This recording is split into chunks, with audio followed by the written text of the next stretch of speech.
주시는 하나님의 말씀은 사도행전 말씀입니다. 사도행전 6장과 7장 말씀 두 장에 걸쳐서 보게 될 텐데요. 중간중간 읽어가면서 말씀을 보도록 하겠습니다. 제목을 한번 볼까요? 예수님께서 내게 사역을 맡기신다면 이라는 제목으로 오늘 말씀을 나누도록 하겠습니다. 자, 오늘은요, 사도행전 6장, 7장 말씀을 통해서 이 사역 또는 사역자에 대해서 좀 나누고자 하는데요. 오늘날 교회를 보면 교회 안에는 이제 수많은 사역자가 있는 것 같습니다. 이게 교단마다 조금씩 차이가 있지만 직분으로 보면 대부분 장로님과 권사님을 비롯해서 또 집사님들 이렇게 세우는 것 같고요. 이것 말고도 또 이제 주일학교, 또 찬양팀, 성가대, 방송팀 이런 조직들을 두어서 사역을 감당하게 합니다. 근데 교회가 처음부터 그렇게 조직적이지는 않았던 것 같습니다. 초대교회인 그 예루살렘 교회는요, 수천 명 성도가 될 때까지도 이 평신도 사역자를 세우지 않았습니다. 그냥 12사도를 중심으로 해서 몇몇 사람들이 이 교회 사역을 감당했던 것이죠. 그러다가 한 가지 문제가 발생하게 되는데, 그것을 계기로 해서 이제 평신도 사역자를 세우게 됩니다. 자, 그러면 여러분, 예루살렘 교회에요, 어떤 문제가 발생했을까요? 사도행전 6장 1절 말씀을 보면 어떤 일이 있었는지 알 수가 있는데 뒤에 나오죠. 사도행전 6장 1절. 자, 한번 읽어볼까요? 그때 제자가 시작. 그때 제자가 더 많아졌는데 헬라파 유대인들이 자기의 과부들이 매일의 구제에 빠짐으로 히브리파 사람을 원망하니 12사도가 모든 제자를 됐습니다. 예, 여기까지만 읽겠습니다. 원망하니. 자, 여러분 말씀을 보면요, 예루살렘 교회는 히브리파와 또 헬라파로 나뉘어져 있었음을 알 수 있습니다. 그런데 헬라어를 사용하는 이 헬라파 유대인들은 히브리말을 하는 히브리파 유대인들에게 불평을 터뜨렸습니다. 왜냐하면 그 자기네 편 과부들이 날마다 이 구호 음식을 받는 일에 소홀히 여겨졌기 때문입니다. 근데 여러분 잘 정확한 이유는 우리가 알 수가 없어요. 그런데 이제 짐작을 하건대 이 나눠주는 사람들이 주로 히브리 언어를 사용하는 히브리파 사람들이었기 때문에 헬라파 유대인들과 이게 언어 소통이 잘 되지 않아서 이랬으리라고 추측이 됩니다. 자, 그러면요, 이런 문제를 해결하기 위해서 사도들은 어떻게 했을까요? 사도행전 2장에서 4절까지 6장 2절에서 4절까지 말씀인데요. 이 부분은 제가 읽겠습니다. 뒤에 나오죠. 제가 읽을게요. 12사도가 모든 제자를 불러 이르되 우리가 하나님의 말씀을 제쳐놓고 접대를 일삼는 것이 마땅하지 아니하니 형제들아 너희 가운데서 성령과 지혜가 충만하여 칭찬받는 사람 7을 택하라. 우리가 이 일을 그들에게 맡기고 우리는 오로지 기도하는 일과 말씀 사역에 힘쓰리라 하니 아멘. 자, 여러분 사도들은요, 자신들이 말씀을 제쳐놓고 접대를 일삼는 것이 마땅하지 않다고 합니다. 그러니까 성도들에게 공평하게 구제할 것을 지도하느라 하나님 말씀 전하는 것에 이 소홀히 하는 것은 바람직하지 못하다는 말씀입니다. 그래서 이 문제를 해결하기 위해서 7명의 집사를 뽑습니다. 5절을 보면 스데반, 빌립, 브로고로, 니가노르, 디몬, 바이메나, 유대교에 입교했던 안디옥 사람 니골라를 집사로 선출했는데요. 이들의 이름이 다 헬라식 이름이에요. 이걸로 봐서 이 뽑혀진 집사들은 모두 헬라파 유대인이었거나 그것이 아니라면 최소한 헬라 문화에 익숙하고 그리고 헬라어를 능통하게 구사하는 유대인이었던 것으로 보입니다. 따라서 이렇게요, 여러분, 헬라어에 능통한 성도를 집사로 세워서 실무를 감당하게 한 이유로는 이 헬라파 과부들이 구제에서 누락되는 그런 일은 발생하지 않았으리라 생각합니다. 여러분, 그래서요, 이렇게 해서 사도들은 그 교회 행정 업무, 구제 이런 일들 이런 거에 신경 쓰지 않고 오직 기도하는 일과 말씀 사역하는 것에 힘쓸 수 있었습니다. 우리는 이제 요 말씀을 통해서요, 그 평신도 사역자를 왜 세워야 하는지를 알 수가 있습니다. 여러분, 교회 안에 왜 평신도 사역자가 필요한 것입니까? 앞서 살펴봤듯이 이 목회자가 말씀과 기도에 전념하도록 하기 위해서 평신도 사역자가 필요한 것입니다. 사도들이 성도들에게 구제 사역을 배정한 것은 말씀과 기도에 전념하기 위해서였습니다. 그리고 이런 원리는 오늘날 목회자들, 이 시대의 교회들에게도 그대로 적용되고 있습니다. 지금도 그런 것 같아요. 목회자들이 그 여러 성도들을 세워서 교회 사역을 하게 하는 것 같습니다. 근데 이제 그렇게 하되 이 목회자들 어디에 우선순위를 두어야 한다고요? 말씀과 기도, 그 두 가지 사역에 우선순위를 두어야 합니다. 저 역시도 이런 우선순위에 의해서 사역하도록 여러분 기도해 주십시오. 그리고 세워진 성도들도요, 반드시 이런 원칙으로 사역을 하셔야 합니다. 성도들이 평신도 사역자로 세워진 것은 다른 이유가 아닙니다. 목회자가 사역을 잘 감당할 수 있게 협력하기 위해서 세워진 것입니다. 사역자로 세워진 분들이 이런 원칙을 망각하면 교회 공동체가 혼란에 빠질 수 있습니다. 자, 근데요, 여러분, 우리는 어떤 성도를 그러면 평신도 사역자로 세워야 할까요? 이 부분을 진행하기 전에 먼저 한 가지를 좀 생각해 보려고 하는데요. 오늘날 우리 교회에서는 누가 예루살렘 교회 그 7 집사와 같은 평신도 사역자일까요? 어떤 것이든 교회에서 교회 일을 하는 성도는 다 평신도 사역자인가요? 물론 이제 그렇게 다 생각하고 또 적용할 수도 있지만요. 지금은 그 범위를 좀 한정해 보고자 합니다. 성경에서 제시한 7 집사는 사도들의 책임과 권한과 리더십을 나누어 가졌습니다. 따라서 이들에게는 사도들에게 요구된 것과 같은 수준의 신앙과 헌신이 요구되었습니다. 그러기에 이 7 집사는 평신도였음에도 자신의 직장과 생업과 가정보다도 맡겨진 주의 일에 더 우선순위를 두었습니다. 실제로 우리는요, 몇몇 집사들의 그 기록을 통해서 이것을 확인할 수 있습니다. 하지만 지금 현대교회, 우리 이 시대의 교회들은요, 그런 사역자만 있는 게 아니지 않습니까? 오늘날 우리 교회를 보면 이미 세워진 리더가 책임과 권한을 가지고 리더십을 발휘할 때 자신의 스태프로서 세워진 리더를 보좌해서 헌신하는 경우도 있을 수 있습니다. 예를 들어서 교회에서 안내팀장을 딱 세워 놓은 거예요. 근데 그분이 이제 안내를 잘 이루어지게 하기 위해서 이제 열심을 다해서 이제 섬기는 분이죠. 이분은 보통은 이제 교회로부터 그 부분에 대한 권한을 위임받은 사람입니다. 하지만 그분을 돕는 안내 팀원들을 생각해 보면 이분들은 그냥 돕는 사람으로 스태프로서 활동을 합니다. 주차 팀장도 마찬가지죠. 주차 팀장은 성도들의 주차가 잘 이루어지게 하기 위해서 교회로부터 권한을 위임받은 사람이지만 그를 돕는 주차 팀원에게는 그런 권한이 주어지지 않았습니다. 돕는 스태프로서 섬기는 거예요. 이처럼 현대교회의 사역의 현장은 권한과 책임을 가지고 리더십을 발휘하는 사람과 그분을 돕는 사람으로 구성되어져 있습니다. 근데 그런 관점에서 보면 오늘 말씀에서 거론하고 있는 평신도 사역자는 여건이 될 때, 그러니까 시간이 나고 형편이 돼서 봉사하는 스태프를 지칭하는 것이 아닙니다. 오늘 말씀에서 다루고 있는 평신도 사역자는 담임 목사 또는 당회, 이런 어떤 교회로부터요, 권한을 위임받아서 특정 분야에서 교회를 섬기는 사역을 하는 그런 사람을 일컫는 것입니다.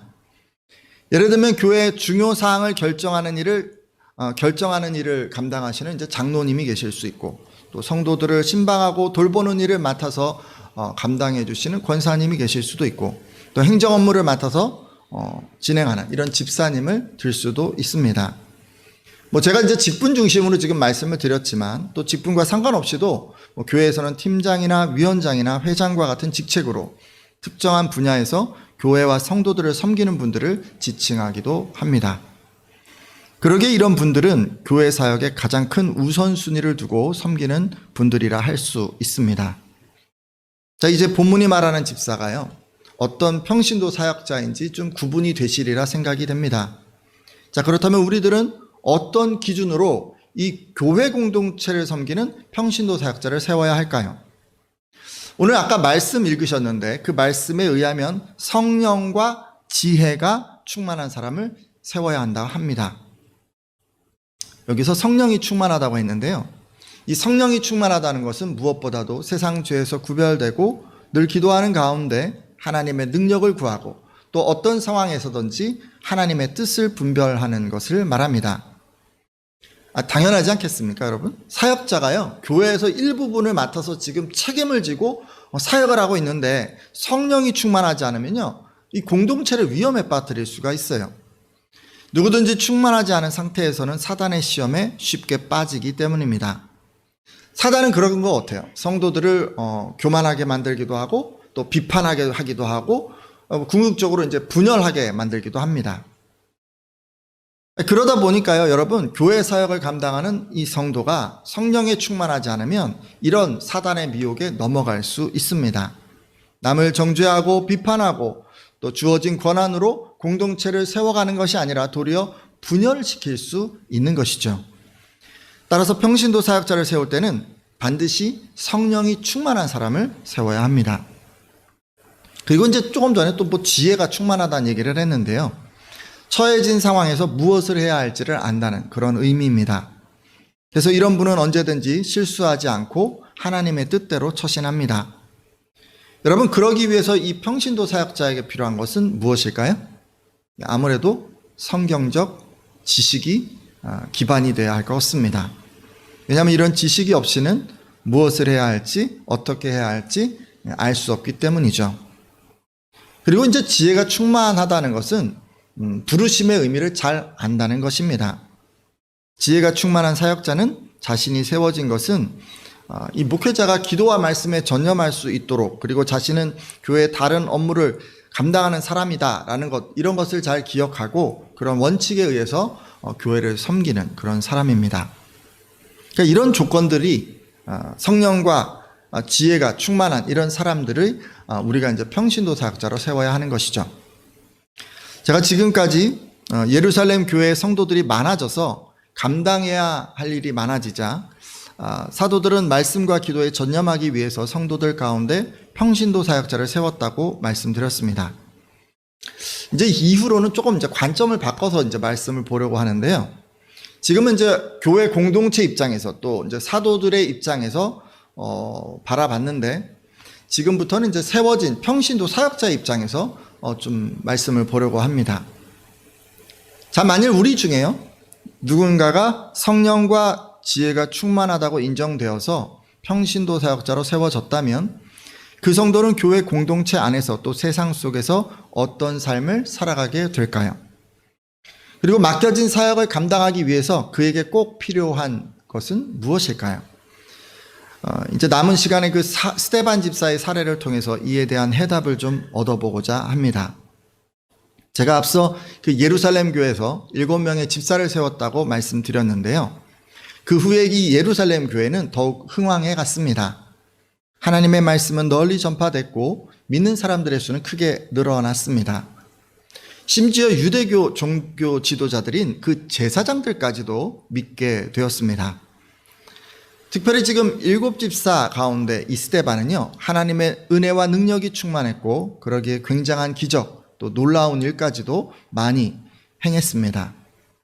자, 이렇게 스데반이 사역을 감당하자 이 자유인이라는 사람들의 회당과 그리고 구레네, 알렉산드리아, 길리기아, 아시아에서 온 사람들의 그 각 회당에서 반대자들이 일어나서 스데반과 논쟁하기 시작했습니다. 하지만 여러 사람들이 이렇게 붙어서 스데반과 논쟁하였음에도 불구하고 이 사람들은 스데반을 이길 수가 없었습니다. 그러자 이 반대자들은 스데반을 제거하기 위해서 악한 방법을 사용하게 되는데요. 이들이 어떻게 했는지 사도행전 6장 10절에서 11절 말씀을 보도록 하겠습니다.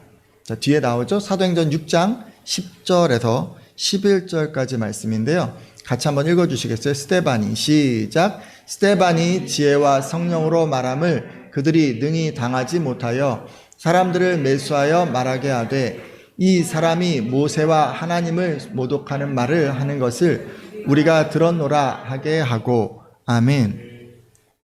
그러니까 이제 뭐 반대자, 이제 오늘날로 하자면 안티크리스찬이라고 할 수 있는데, 이 지혜와 성령이 충만한 이 스데반을 이들이 당해내지 못하자 이 사람들이 이제 사람들을 매수합니다.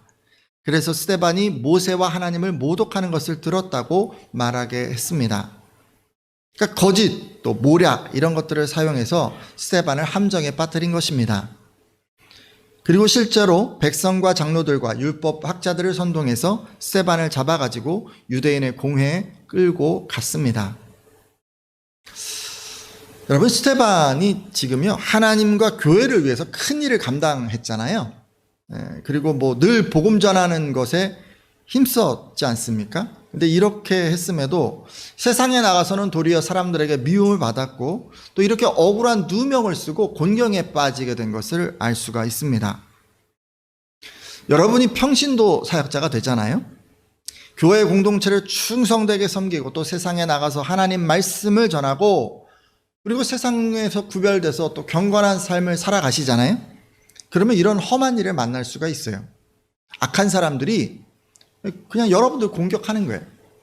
여러분 주변에 있는 악한 사람들은요, 논리적이고 합리적인 방법으로 공격하지 않습니다.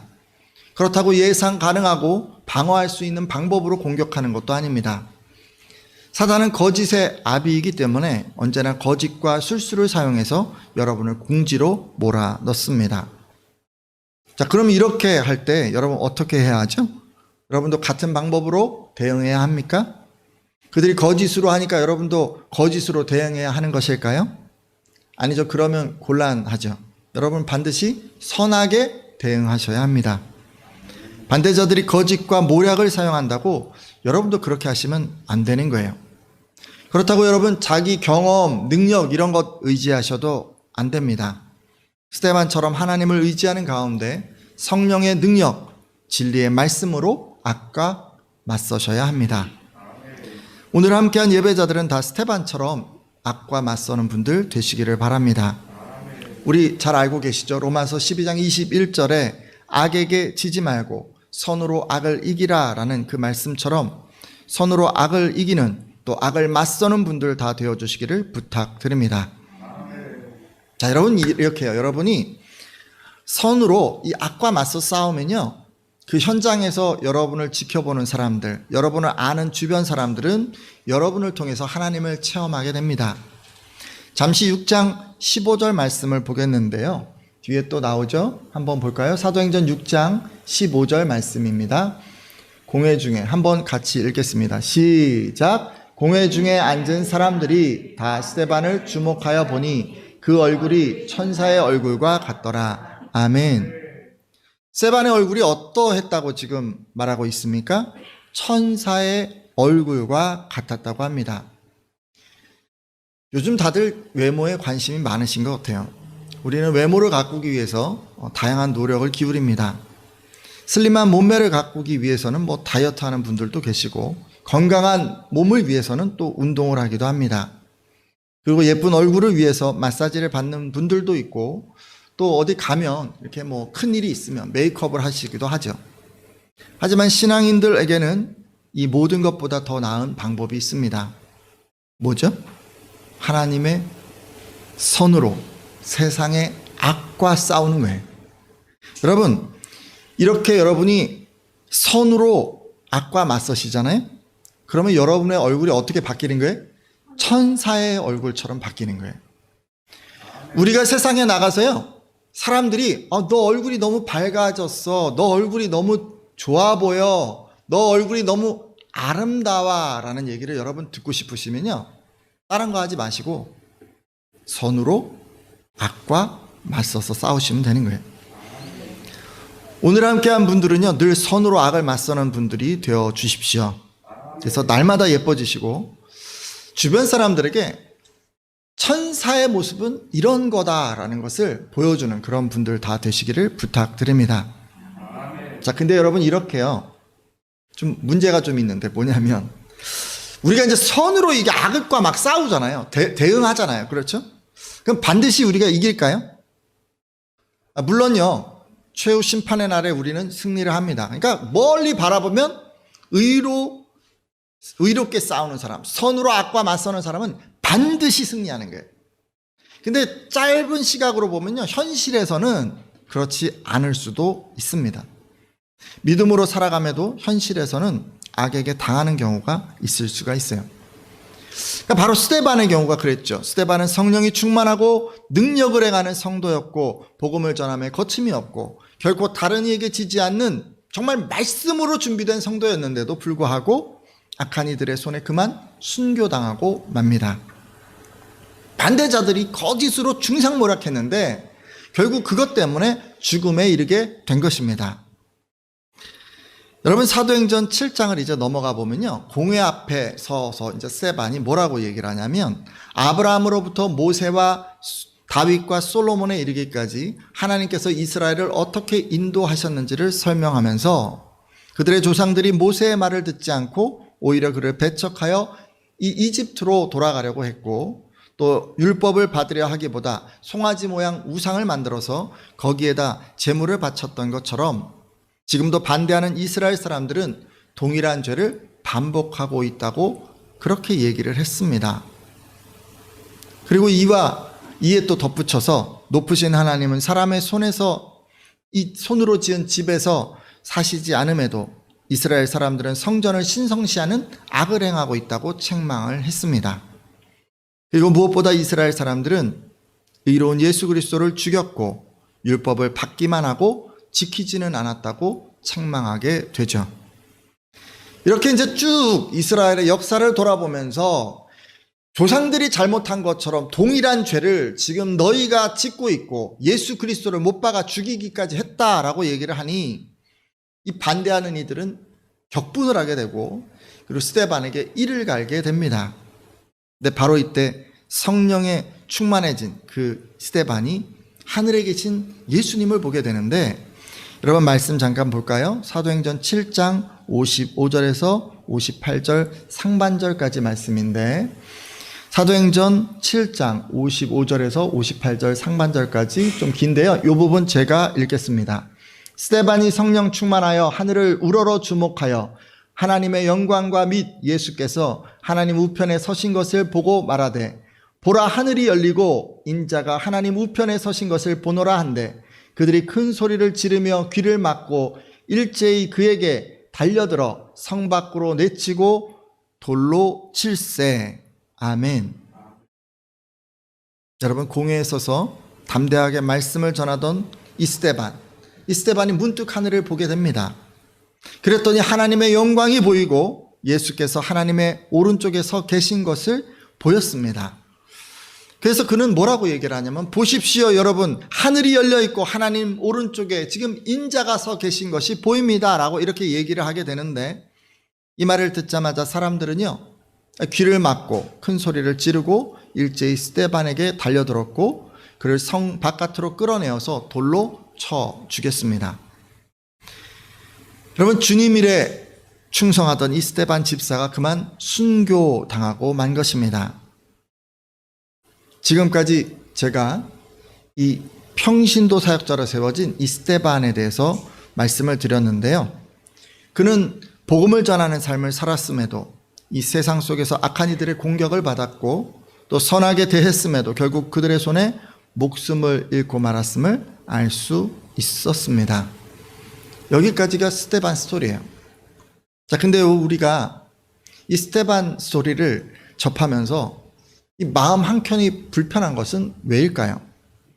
그 마지막이 죽음, 곧 순교라는 것으로 마무리되기 때문은 아닐까요? 사실 열심히 사역했기 때문에 자녀도 잘 되고 사업도 흥하고 뭐든지 형통한 것을 보고 싶은데 지금 여기만 보면요 그렇지가 못한 거예요. 근데 우리가 좀 놓치고 있는 게 있어요. 그런 스데반을 보시고 예수께서 친히 일어서셔서 그를 응원해 주셨다는 것입니다. 하나님께서 죽는 순간까지 그와 함께 하셨다는 거죠. 이거 엄청난 축복 아닙니까? 자, 근데요, 이런 부분, 하나님이 그를 얼마나 사랑하셨는지, 그의 그 죽음에 대해서 얼마나 큰 의미를 부여하셨는지 이렇게 기록되어 있음에도 불구하고 사실 우리가요 이게 큰 위로가 안 되는 것 같아요. 왜 그렇죠? 스데반이 결국 죽었기 때문이에요. 그러기에 아니, 예수님이 함께 하시면 승리해야 하는데, 응원하시면 반드시 이겨야 하는데, 아니 그럼에도 불구하고 이렇게 순교하면 이게 무슨 소용이 있습니까? 라고 이렇게 말하는 분들이 계실 수 있을 것 같습니다. 하지만 우리가요 이렇게 생각하는 것은 너무 이게 짧고 좁은 시각을 갖고 있기 때문이에요. 우리가 이런 생각하는 것 같아요. 천하를 얻고도 이 목숨 잃으면 무슨 소용 있나, 뭐 이런 식으로 우리가 자꾸 생각하는 것 같습니다. 또 사역자가 그 대가로 이 땅 사는 동안 뭔가 내가 상을 받아야 하지 않는가 라는 그런 생각을 갖기 때문일 수도 있습니다. 네, 여러분, 만일 우리가요 영원히 누리게 될 그 하나님 나라를 사모한다면, 그리고 우리가 열심히 주님을 위해서 힘쓴 그 대가로 얻을 상을 바라본다면, 이 땅에서 누릴 수 있는 것 다 누리지 못하고 죽은 것을 안타깝게 생각하지 않을 것입니다. 아니, 어쩌면 하루라도 더 빨리 하나님을 뵙고 싶어 하겠죠. 왜 그런 거예요? 이 땅에서 누리는 것보다 하늘나라에서 누리는 게 훨씬 더 값지고 기쁘고 또 복된 것이기 때문에 우리가 그렇게 하는 거 아니겠습니까? 다솜이도 알아요. 다솜이도요, 좋아하는 밥을 막 먹는데 옆에서 맛있는 간식을 딱 디밀면 숟가락을 놓습니다. 왜 그런 거예요? 더 좋은 게 있잖아요. 더 좋은 게. 우리도 영적인 시각으로 하늘나라를 봐야 돼요. 더 좋은 게 거기 있어요. 근데 뭐 이 땅에서 누리지 못한 거, 이 땅에서 조금 더 내가 손에 쥐지 못한 것 때문에 우리가 뭐 그렇게 안타까워해야겠습니까? 뭐 그걸 아까워해야 하겠습니까? 실제로 이런 시각을 가지고 있었던 바울 사도는 빌립보서 1장에서 차라리 세상을 떠나서 그리스도와 함께 있는 것이 훨씬 더 좋은 일이라 그렇게 하고 싶으나라고 고백했습니다. 바로 이런 하나님 나라에 대한 사모함이 있었기 때문에 바울 사도는 이 땅에서 누리지 못하고 고난 가운데 있었지만 늘 기뻐할 수 있었던 것입니다. 따라서 여러분, 혹시요 앞으로 여러분 사역을 감당하고자 이렇게 사모하는 분들이 있을 수도 있을 것 같고요, 또 이미 사역을 감당하는 그런 분들도 있을 것 같은데, 어떤 분이시든지 여러분 자신을 좀 돌아보셔야 합니다. 나는 영원한 하나님 나라를 사모하고 주실 면류관을 바라보고 그렇게 있는가? 아니면 이 땅을 사모하고 이 땅에서 누릴 영광을 기대하고 있는가? 우리는 자신에게 이 질문을 던져보아야 합니다. 만일 여러분이요 하나님의 일을 감당하고 교회를 섬기고 뭔가 선한 일을 하면서 이 땅에서 얻을 것을 여러분 사모하고 있다면, 이 땅에서 사역의 대가로 주어질 어떤 영광을 기대하고 있다면, 여러분은 스데반처럼 고난받고 희생당하게 될 때 반드시 하나님을 원망하게 될 것입니다. 따라서 이 부분이 준비가 되어 있지 않다면 여러분 반드시 이런 믿음을 가질 수 있도록 준비해 주십시오.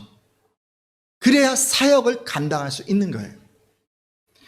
여러분, 때로 이런 준비가 없이 평신도 사역자가 되는 분들이 계신데요, 그런 분들은요 사역을 감당함을 통해서 자신의 신앙을 잃어버리게 될 수도 있습니다.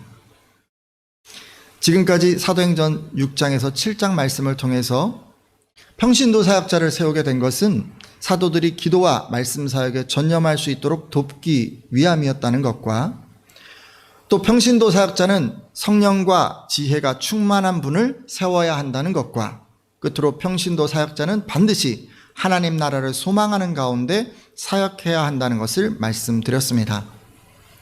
혹시 우리 가운데 이 사역자로서의 그 부르심을 사모하는 분들이 계시다면 성령과 또 지혜가 충만하도록 매일매일의 삶에서 말씀 묵상과 성경 공부와 또 무릎 꿇는 그 기도에 힘쓰겠다고 결단해 주십시오.